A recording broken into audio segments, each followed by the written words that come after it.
Hi, I'm Nihal Chamberlain, Massachusetts President for Bank of America. Recently, our company committed an additional $100 million to organizations across the country, many of them right here in Massachusetts, like Lovin' Spoonfuls, an organization that is helping fight hunger by distributing fresh, healthy food to those in need. We're proud to support this year's Chef-a-Thon and our broader communities. Now enjoy the evening alongside one of Boston's finest chefs. Hi, everybody. My name's Ashley Stanley. I'm the founder and executive director of Lovin' Spoonfuls. I'm excited to welcome you to tonight's episode of Chef-a-Thon. I am so excited that you're here. Thank you for your support. I'm so excited for tonight's cooking demo. We have Chef Joanne Chang of Flour Bakery and Myers & Chang, who's going to be cooking her scallion pancakes from the Myers & Chang menu. It is such an awesome dish. I cannot wait. So that's going to be really wonderful. And then after that, we're going to get into a little conversation with Joanne, her husband and business partner, Christopher Myers, and Alicia Franken, who is one of the city's most beloved wine professionals, who's been in the business for years and years and years, and friends with Christopher and Joanne for even longer than that. So I think we're going to have an awesome discussion, and I can't wait to get into it. I want to thank Bank of America and Little Leaf Farms again for their incredible support. They have made Chef-a-Thon a reality. They've made it possible for us to be able to have this event this week, to continue to put on these workshops and get into these really important conversations. They are incredible community partners, and I want to thank them for supporting our work, not just now, but in years past in really significant ways. So thank you. And thanks to you guys for being here each night, or if you're just joining us for tonight. Your support means that we can stay on the road and continue to do what we do to make sure that fresh, healthy food is getting to folks who need it, especially now. If you are new to the Lovin' Spoonfuls family, we are Lovin' Spoonfuls, and we're a food rescue, which means that we take food that's otherwise being thrown away and we upcycle it into the social service stream. In the last 10 years, we've rescued and distributed over 17 million pounds of fresh, healthy food. On a weekly basis, we feed about 30,000 people and rescue about 75,000 pounds of that food. Our impact is significant, and it's all because of your support. So I want to thank you for being here tonight. Make sure you stick around after for the conversation, and have a great time. Thanks so much.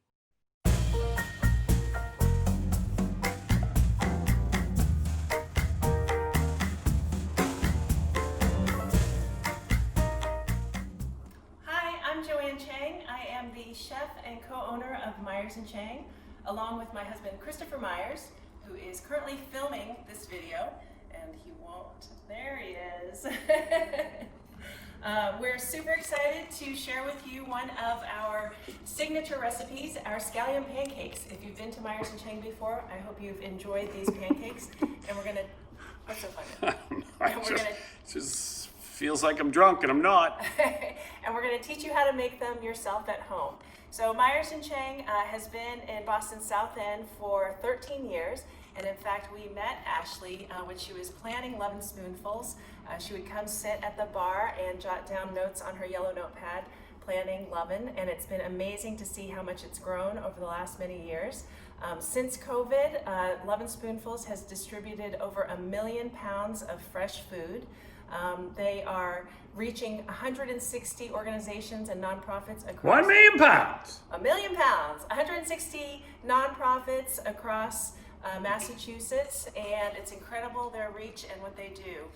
And so thank you for being a part of supporting Lovin'. Let's get started with making scallion pancakes. So traditionally, scallion pancakes are made with a dough that is made with either baking soda or baking powder. But I wanted to create a recipe that used pizza dough, because pizza dough is something that you often have on hand. It's easy to find. We have it all the time at Flour Bakery. So we created a scallion pancake recipe that uses pizza dough. So the first part is to make the scallion mixture that goes inside the pancake. So I have 1 bunch of scallions. You want to make sure to wash them and peel off any part that's kind of brown and nasty on the edges, and then slice them thinly, and then you're going to put them in a bowl along with some sesame oil and some salt.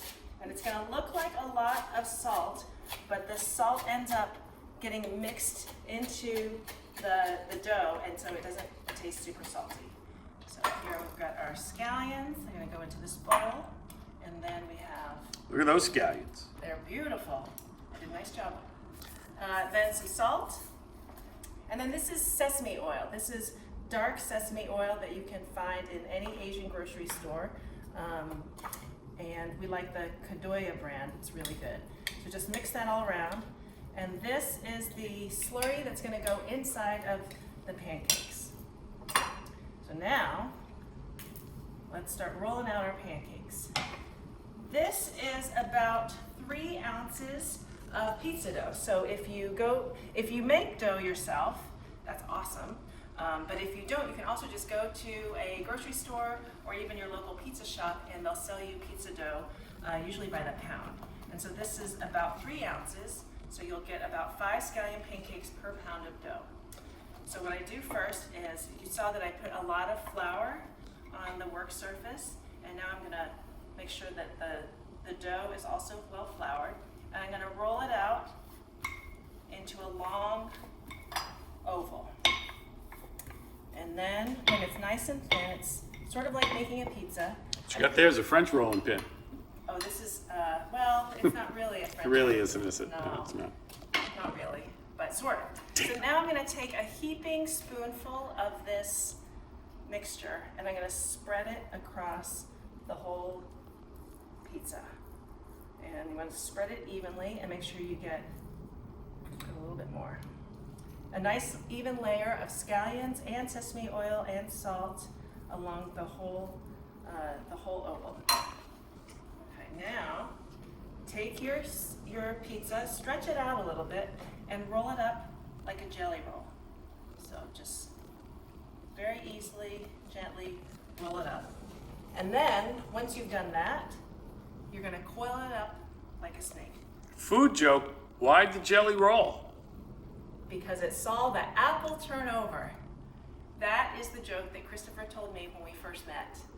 Gosh, at this point, 20. All right. Focus. Okay, so My arms are getting tired. Is that natural? you see that I've made this nice little coil.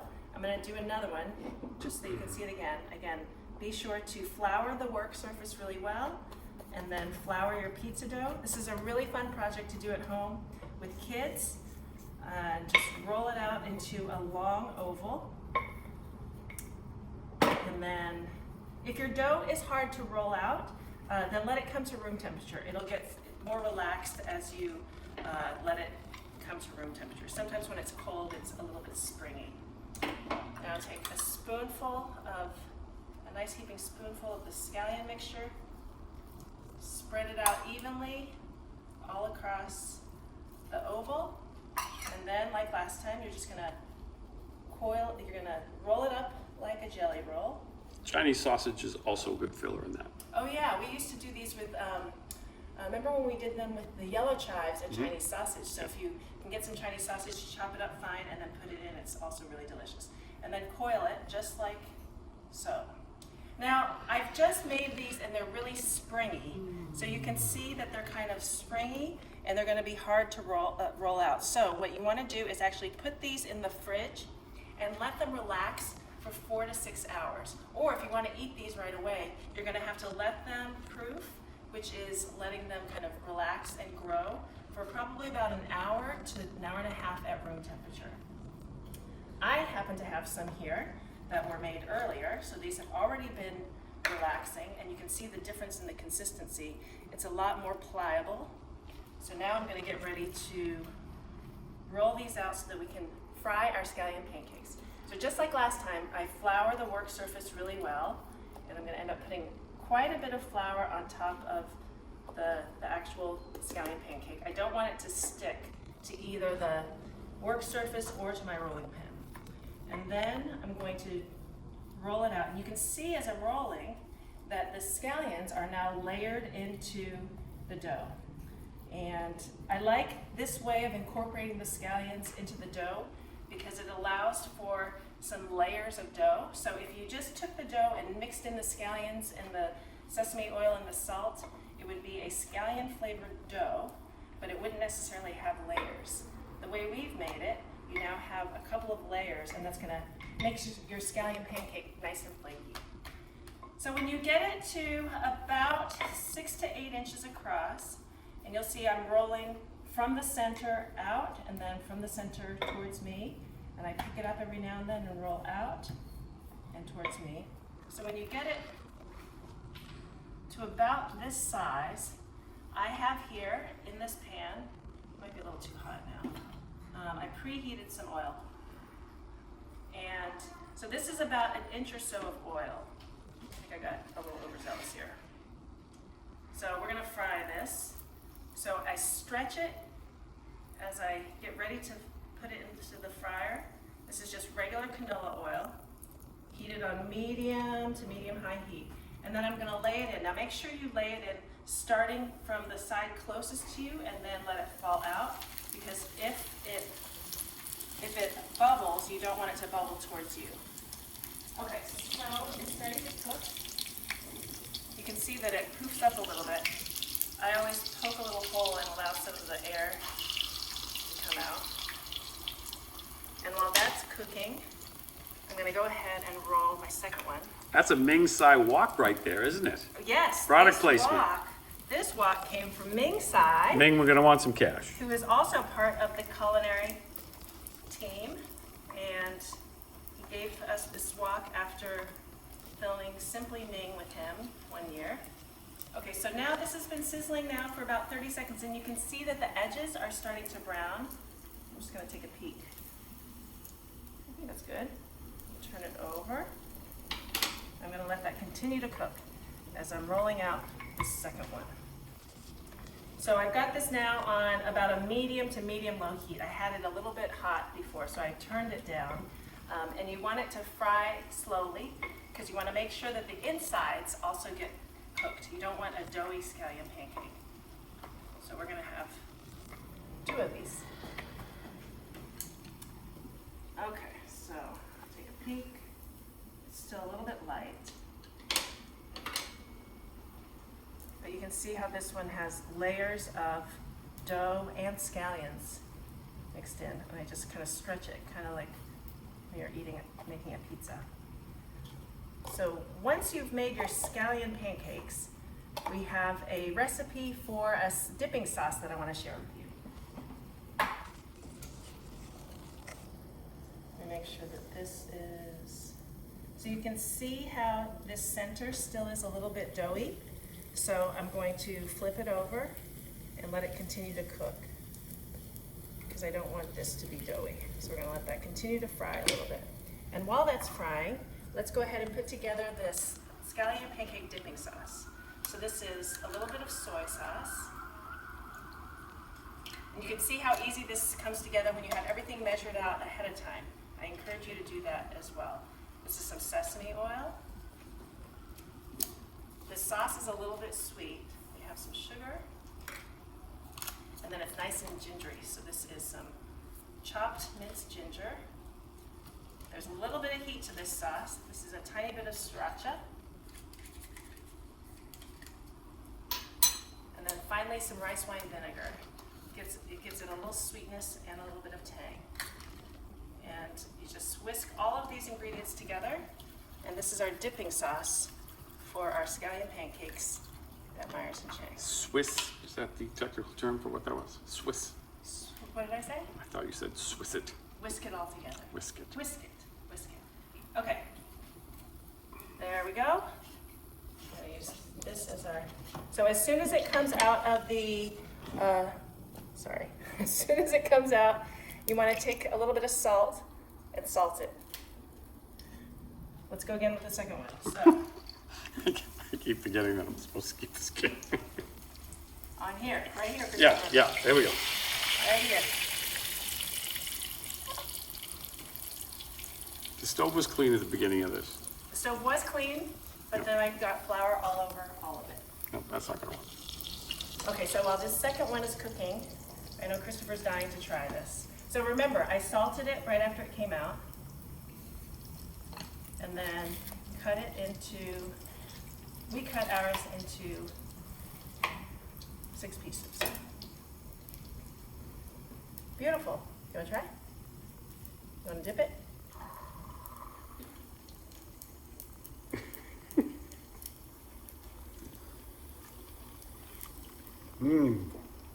That's delicious. That is so good. So good.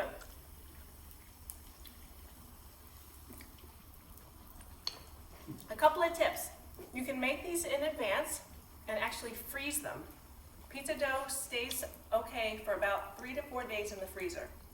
So if you want to make them in advance and then freeze them, then the night before you want to eat them, pull them out of the freezer and then let them defrost in the fridge and then roll them out.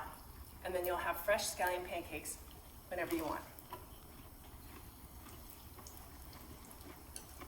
We gotta be done, right? Thank you.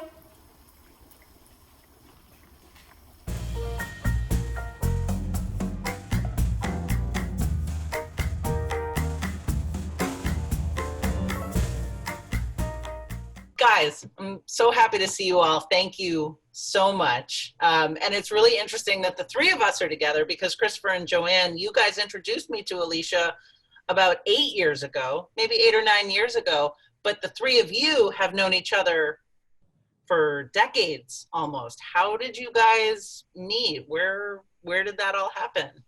And Joanne met at Paul Land's dinner party, right? Right, that's when we Paul met. Lang? But you guys must have known each other before. No. Well, Alicia was one of the top 3 sommeliers in the city for a couple of decades, so everybody knew Alicia.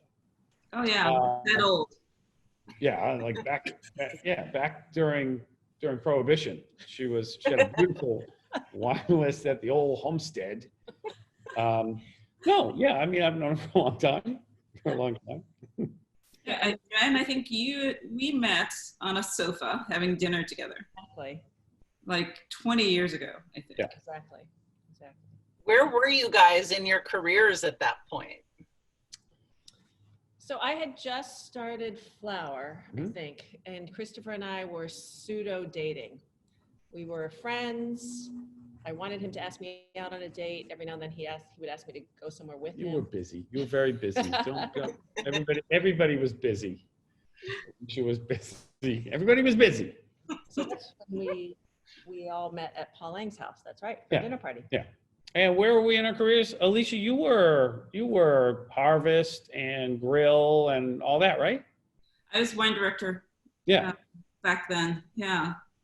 And were you at Radius by then? No, that was before. I don't know. Yes. I don't know. Radius was 1999, and then I opened Flour in 2000, and we started kind of hanging out. And yeah, when we met you, Christopher was running Radius and probably getting ready for Via Mata. Mhm. Yeah. We're pretty tight. Is that safe to say, Alicia? Yeah. I mean, All the time. You might I text me. Yeah, I consider us as close to urban family as it gets. You know what I mean? We're in Boston. You're over there. We don't get together nearly as much as we should, but I know you're right over there, and we talk enough. And whenever we get together, we just lament that we don't nearly get together often enough. But you went and got married and had the kids, and you know. You. They love you both so much. Yeah, they are something special. Those two. My God. I will say, Alicia, when Christopher was first sort of telling me he asked me if I knew you, and I was so new to the community and getting to know everybody, and he said, this woman is like family and her family's amazing and you just have to meet her. And then we ran into each other at Puritan pre-COVID, and then we saw each other on a Zoom for John's thing a couple of weeks ago. And so we were in this Zoom meeting and I chatted her, and I didn't realize that my name as it's written was only my initial. So I was like, hey, how are you? What's going on? And she's like, I don't know who this is. Who is this person? A little nicer. Totally, 100%. But I was so happy to kind of see you after that. I was actually hoping that you were going to give a talk for that thing. I thought that would be so interesting. Yeah, I was just interested in seeing who was there. Yeah. You guys have all known each other for 20 plus years. Joanne, I feel like now your background story of MIT to consulting to bakery is legendary at this point, but what I've noticed about this community and everybody I've met in hospitality is everybody comes from such interesting backgrounds, but they all connect over food and breaking bread with people and connecting people in this way. And I'm curious how you guys sort of all came from different backgrounds and then connected and found yourselves at the intersection of each other. Who wants to start? You start. No, you go, Christopher. Oh God, no. I don't remember the question. Oh my God. Okay, I'll start. So, I met Christopher when I was applying for a job to be his pastry chef. And we became fast friends. He was my boss, but he was also somebody who was so passionate about wine and hospitality and kindness and giving back to people and just this whole world of restaurants that I didn't know anything about and learned about while being his pastry chef. He introduced me to Alicia, who similarly had such passion for wine and people and bringing people together and family and love. And you know, I got to know her not through working with her like I did with Christopher, but just through getting to know her family. And then Christopher and I were together, and then we all kind of became family. We spent time together as family, and that was always over food. I mean, I can't think of a time that we got together where we weren't dining together. Oh, one time we went for a run.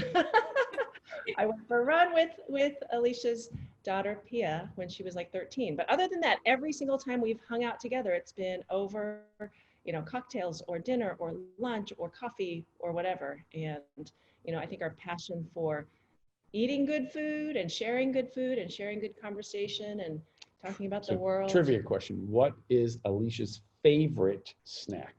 I know this. It is champagne and potato chips. Wow. That's Wow. so weird that you said that. I think it's champagne and French fries, but Oh, yeah. That's close.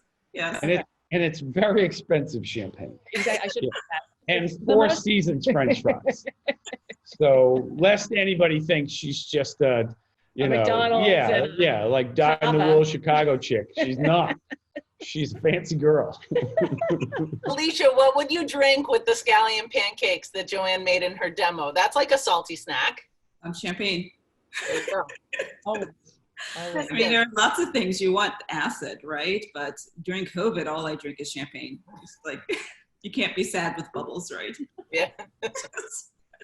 That answer, by the way, is one of the things about Joanne that shocks me the most, is that information sticks to her head like to your brain like Velcro. It's like all of a sudden we'll be watching something and I'll be trying to think of who played Hamlet in 1948. What is that? And she'll go, Olivier. And she's never seen the movie. I don't know if you've ever seen anything with Solange Olivier, but it'll be in her head somewhere. And some people will think that that's the mark of genius. I personally think it's the mark of someone's a little. But anyway, I'm very surprised that you got that answer. I don't know where it came from. I don't know. Sometimes stuff just, like Christopher said, stuff just comes out. I don't know where it came from. That's amazing. Yeah. Yeah. That's my favorite thing to have all the time. Yes. Alicia, how did you get into wine? How did it become such a central part of your life? I'd always worked at restaurants to pay for school. I think a lot of people do that. And one night someone handed me a glass of wine that was just so intriguing, and it literally made me stop in my tracks, and I wanted to know more. And I asked if I could be a part of the program, if I could help receive wine. I just wanted to read labels, touch bottles, do all those things. And within a year, I had taken over the program. Wow. And it was huge, and it was over my head, and it was hard, and it was amazing. And there are people like Christopher I'd run into at tastings who was just so incredibly welcoming. It made me feel as if I belong. And so yeah, I mean, I love restaurants a lot, but I just like sitting down and drinking a bottle of wine or eating food with friends and talking, those conversations and the connections that you make at your dinner table or on a sofa or standing up. It's perfect. So I think food is just a great connector. Ashley, I don't know if you, I don't know, I know you know the restaurant scene and the landscape, and through a pretty deep historical point of view as well, because you've been eating out with your family for a long time, 25, 30 years. But Alicia was like part of a very small, I think,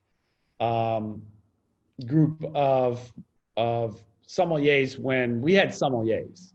And it was Craig at Biba and Jan Novak and Eve Grillikis at Michaela's and Kat? I thought I mentioned I was Kat. going to say, I remember Kat. Kat's so obvious, and Jeannie Rogers at El Capriccio, and it was primarily women, and they were so good. And now restaurants have gotten so much tighter and more difficult to operate, I think, and few people actually have a straight up somm anymore. Yeah. Not in Boston anyway. I mean, just think about the grill, right? I had 2 assistant somms, both women. Yeah. Deanie, who's, of Indian descent, and then Natalie, who was from Bordeaux. So we were this crazy group of women running this program. I'm not seeing that anymore. Well, other than the grill. I mean, who can afford that? Yeah. And what is happening with that job after COVID? And then Christopher, you said that it was like normal that there were a lot of female somms back in the day. And I guess that surprised me a little bit. Was that the norm, to be such a sort of force in hospitality as a woman? I think Boston was special. I don't know that was happening around the country, and it was just kind of the quirk of it, right? And personally for me, having a team that is Black, brown, and foreign, I mean, that was, and went female. I mean, who knew that? But, we sold over $3 million worth of wine a year. So it's about the color of the money, right? So whoever's doing it. It was, you think of Jeannie, you think of Kat, and you think of we do have better palates, so it made sense that we were there, right, Christopher? Mm-hmm.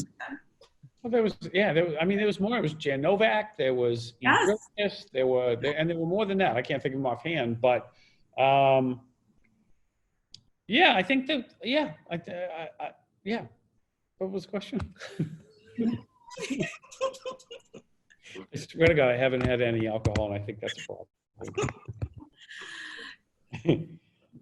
What was the question? We're talking about females in the industry. Yeah. The fact that there are so many, and whether or not that was the norm. And, I will be very honest. And I mean, we're living through 3 pandemics right now. We've got a virus, economic fallout, and race issues, right? And so there's a lot of chatter going on. And I'm a part of a new initiative called Wine Unify, which I love what we're doing, new nonprofit, and just welcoming, elevating, and amplifying Black and brown voices in the wine industry in interesting ways. So I've been saying this a lot, but it was challenging, I was the wine director of a steakhouse in the 90s, .com era. It was so much fun. Yeah. And extremely supportive restaurant. My restaurant family was amazing. Regular customers who knew me were great. We were my son's best friend. His dad was one of my regular customers. They've been friends since preschool. He was at Myers and Chang last night. But people who did not know me, I was being challenged nightly, table by table. What do you know about wine? Are you the hostess? Are you whatever it is, any job that wasn't my actual job? Whether it was my sex or my race, it completely confused people sometimes. And that's exhausting, right? And because you just want to walk up and say, I just made this comment the other day, like you don't walk into your doctor's office and say, so what do you know about medicine? Like, have you, it's just, this is my job. My name's on the list. Trust that I at least know something, and let's do this, because it really is just fermented grape juice, right? I hope you took advantage. I recall you taking advantage of that confusion and going right to the reserve list as often as you could. I'm sure you'd like to look at the Fellini Montrachet, sir. The canters we have tonight, and let's see what we can do. No, but is it special to be Black? Is it special to be a woman? Absolutely. Is it remarkable? You don't need to tell me about that. I just like, whether you think I look like a Conan the Barbarian woman, I don't need to know that. I really don't need to know that I look like Grace Jones. I mean, not in that setting. So people just had a way of saying things to me, and I thought, oh my goodness, here we go again, Did you see that change throughout your years? Did it get better or worse or stay the same? Well, it's, regular customers, great. Normal people, great. But when you're doing 700 covers a night, you've got a ton of people coming in who've never met you. And, representation is important. When I would have to go to New York or California to see people who actually looked like me, because you need a large group of people to have more Black and brown somms,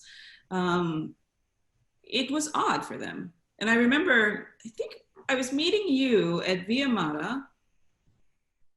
No, we're meeting Chip Cohen at Via Mata. You were going to be there. I was 9 months pregnant. I'm sitting in the back of a taxi coming to Via Mata, and the taxi driver's like, you look familiar. I'm like, okay, you work at Grill 23. I do. Are you the hostess? No, I'm the wine director. You were thinner then. I'm 9 months pregnant. Oh my gosh. What is wrong with you? Oh my God. Yeah. He remembered you. You remembered me. And, I had a great time. I really did have a great time, and I cannot complain at all. But sometimes it's just frustrating. It's like, I just want to do my job. Yeah, there are the permissions that people give themselves and allow of themselves about how they approach and talk to people that they don't even know. I'll give you a list, but we're not going to go there. Yeah. I do. I mean, I hope that this moment or this experience really turns into something completely different when we re-engage and reapproach the world and can go back and do things differently, and that the rules change, or that the permissions or the allowances change. And I hope so, right? I mean, you see the young people out there and the protest, and it's every color is out there. And this is, I think I said this once to Christopher, this is a generation who's upset if you don't know their pronouns. So they are not happy with intolerance and racism and all of these things. And so I think there's a lot of change happening. I mean, there's diversity, but inclusion is very different. So it's one thing to have a token Black person in, but are they a member of your leadership? Do they really have the power that they need to get things done?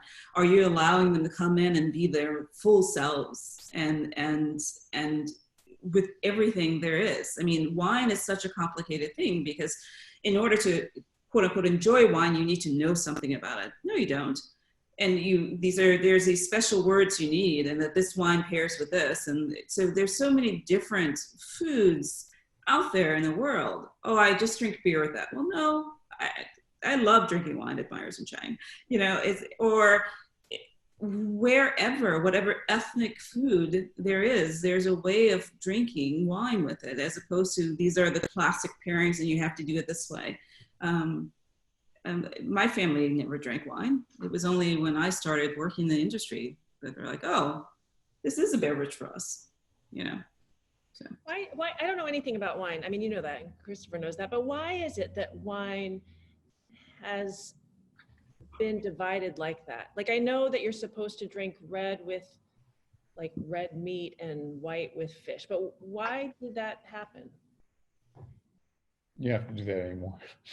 No, I know you don't have to do that anymore. And I know that because it typically does go better with this, goes better with that goes better with this. But I guess it's just odd to me as a total outsider to wine that it became this rigid thing that, Alicia, like you said, if you don't know anything about wine, you get scared, and then it's like going to a dinner party where there's all those forks and you don't know what to do. So you just, don't do anything. I think wine became like that for a while. Well, the original pairings were, why does red wine complement meat? Because tannins love fat. And they sort of need each other to break each other down, and fish is light and delicate and doesn't have the same sort of structure. So you don't want something heavy and tannicky to sit over that, so you don't taste the delicateness of the fish. But now that's when wine was much more sort of like serious. And monotonous and than it is now. But now there's just so many different types of wines you can drink, wild, organic. And the flavors are just radically different from what we grew up with. Yeah. Okay. Alicia, would you agree with that? Yeah. Where a wine list now can just be the biggest Crayola box now doesn't have nearly as much variety as a wine list can. Mm. Okay. I obviously stopped drinking too soon. Obviously. Guys, not everybody agrees with that. fair enough. What is it that people either don't know or that they need to know about just how bad and scary it is for restaurants right now?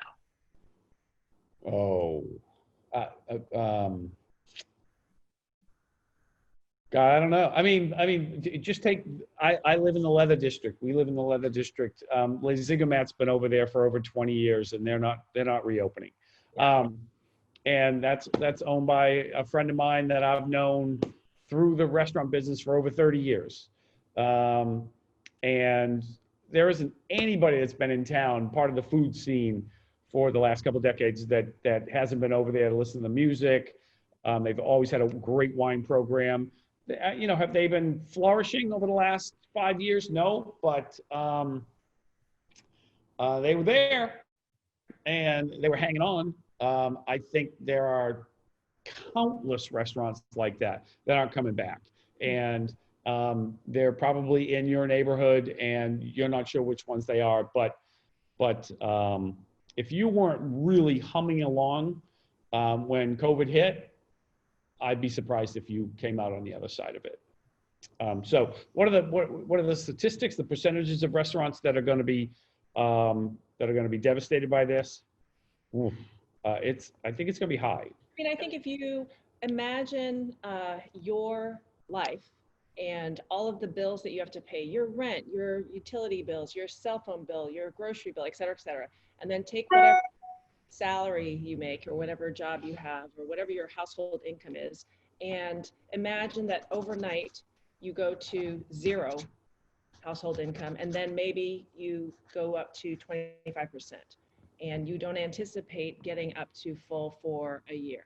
Like, how long can you keep surviving? If you had a really great savings account, maybe you dip into savings and you can keep going along. But a lot of companies, a lot of restaurants don't have that.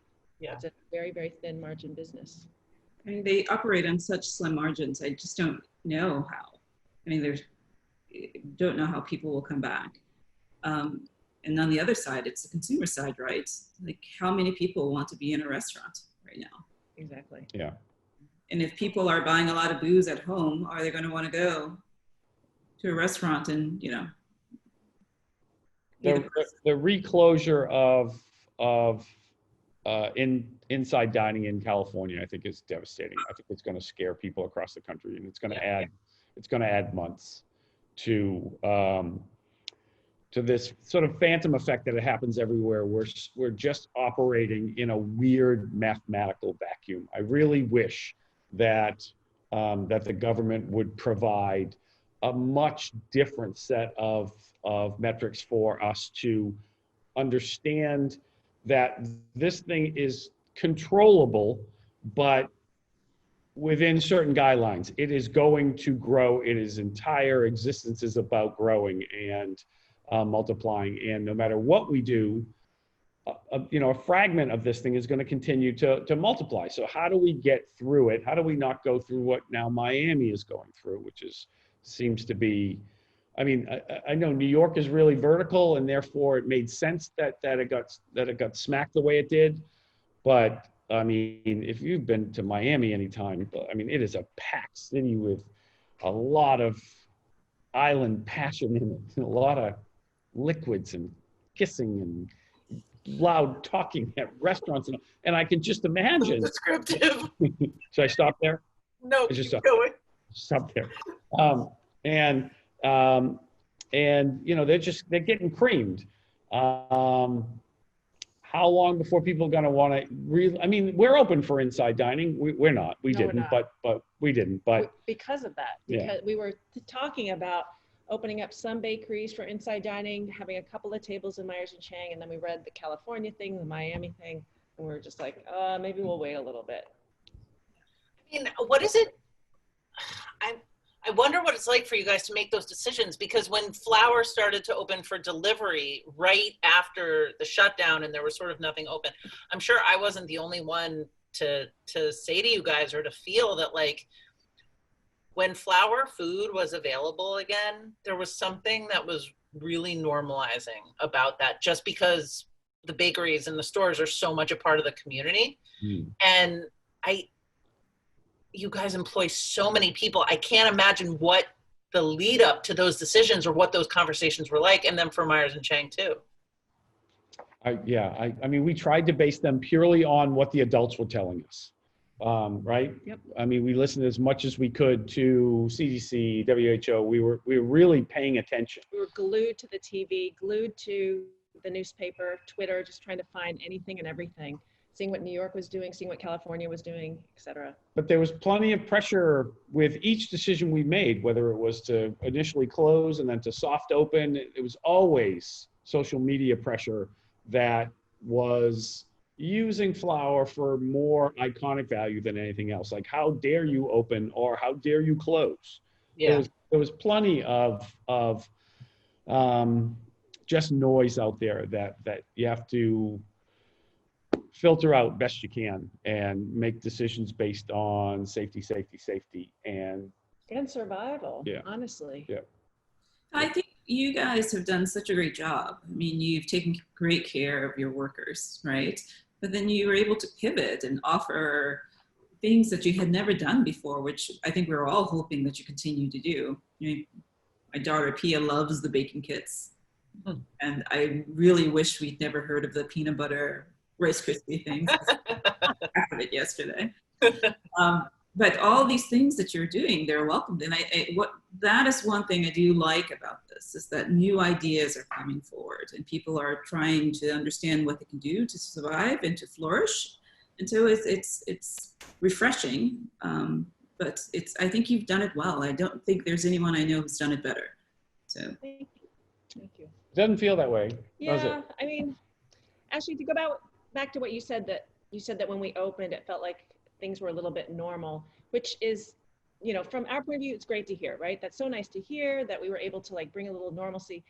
But from the other perspective, we were worried that Sure. by reopening, were we telling people everything's normal when it Right. wasn't? Right. And we were obviously really cautious and reopened so slowly, location by location, and hours and days of the week, because we didn't want to signal to everybody everything's back to normal. But we wanted to recognize that people need to eat, and not everybody knows how to cook, and we that's what we do. So let's provide this, but let's do it in a way that doesn't send a message to people saying, "Oh, never mind, you don't have to worry about this COVID thing." I mean, Sure. that was a couple months ago, before more and more information came out. Crazy. I'd be honest, a crazy amount of crying. Like we started off with 490 some odd employees. How many are on full time now? We're about half that. We've got about 230, 240 now. But we're still reaching out to everybody that is hoping to come back with solicitations. Are you eating? You have a roof over your head? Please keep us apprised of what your living situation is, and It's the reality is literally staggering. It's heartbreaking. Yeah. I mean, I think overall, in so many ways, to Joanne, to your first point, that you didn't want to send the message that everything was okay. The first bags of food that were being delivered, they were double bagged. They had notes on them. There were clear indications that this was not hesitant, but it was, everyone's doing the best they can, and everyone's trying to figure out. And I mean, even we have tried to figure out how to sort of fortify what we're doing internally, right? So our front line continues to deliver food, and they continue to be out there, and there were some concerns about exposure, and they're out all day doing this. So, we worked with the guys over at Baldor, and we tried to set up a food pantry in the office just to reduce exposure so that folks wouldn't have to go to the store. And there's so much now to consider, just as business owners, as people in the community, to say, not only are we taking care of our end user, or you're taking care of your customers, but internally, how do we survive through this? And that's been, we didn't necessarily have to pivot our operational model, but we've certainly pivoted to how we sort of look inward. Mm. And that's been sort of the next evolution of just running the business. But What how about many the peanut butter, Rice Krispie things? what? I'm just going to mention nonsensical sweets and cookies when things get really sad, if that's okay with you. 100%. Yeah. Like, Absolutely. I love it.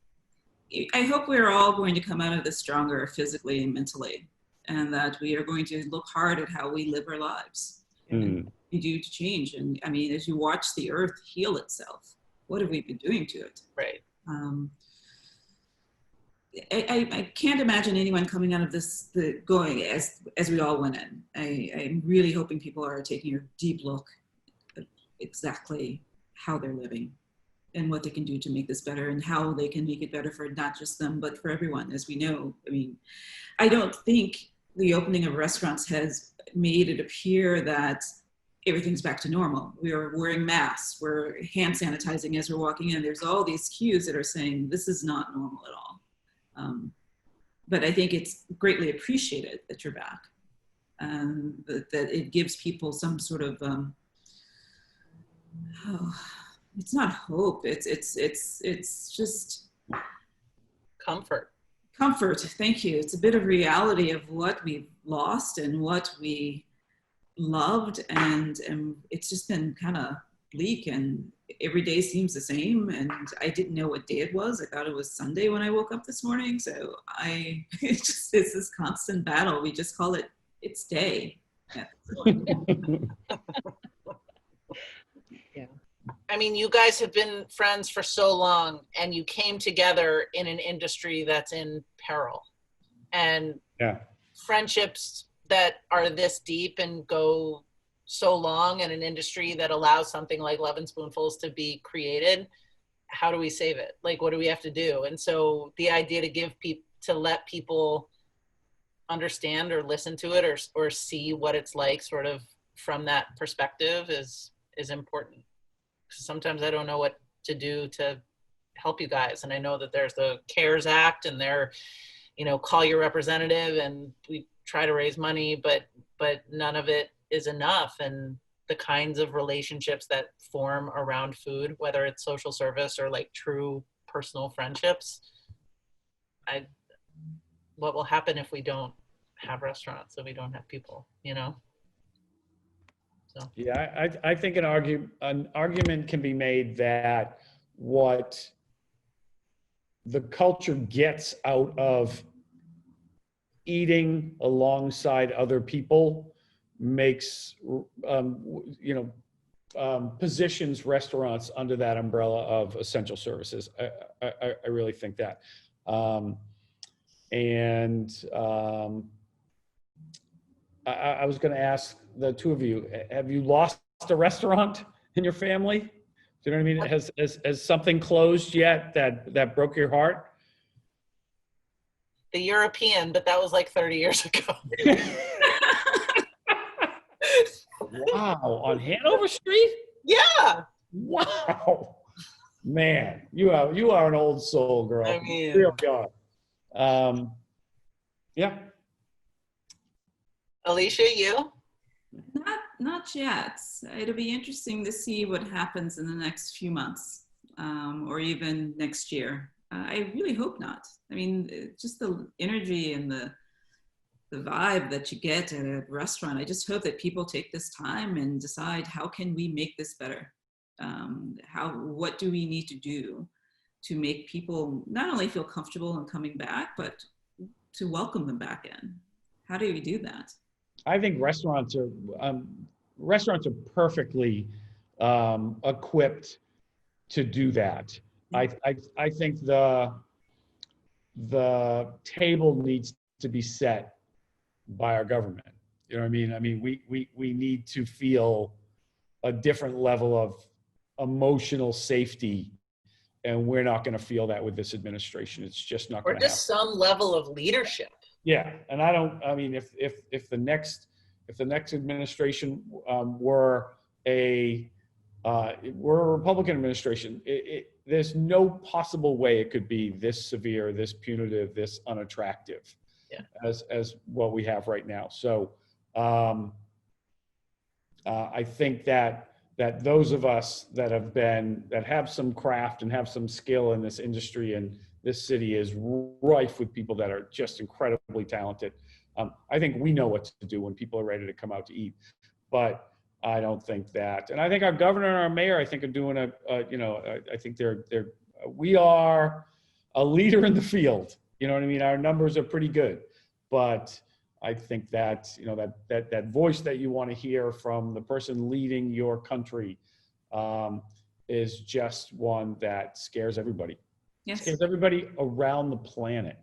Yes. Yeah. Anyway. So that's a good note to end on. Yeah, that was pretty good, right?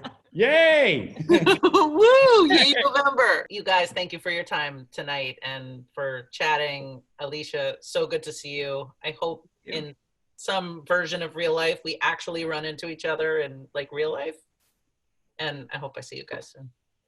Thanks. Love you guys. Thank you so much. Good night. Bye.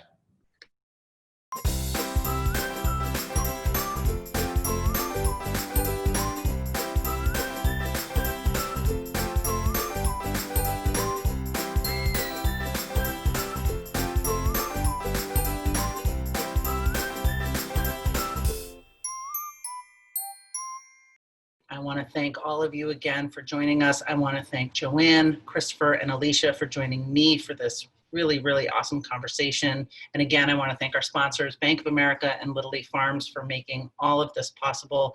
It's been so great having you here tonight.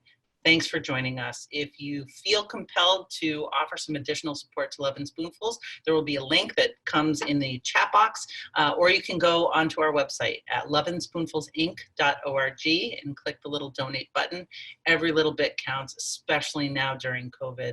We thank you for your support. We'll see you tomorrow.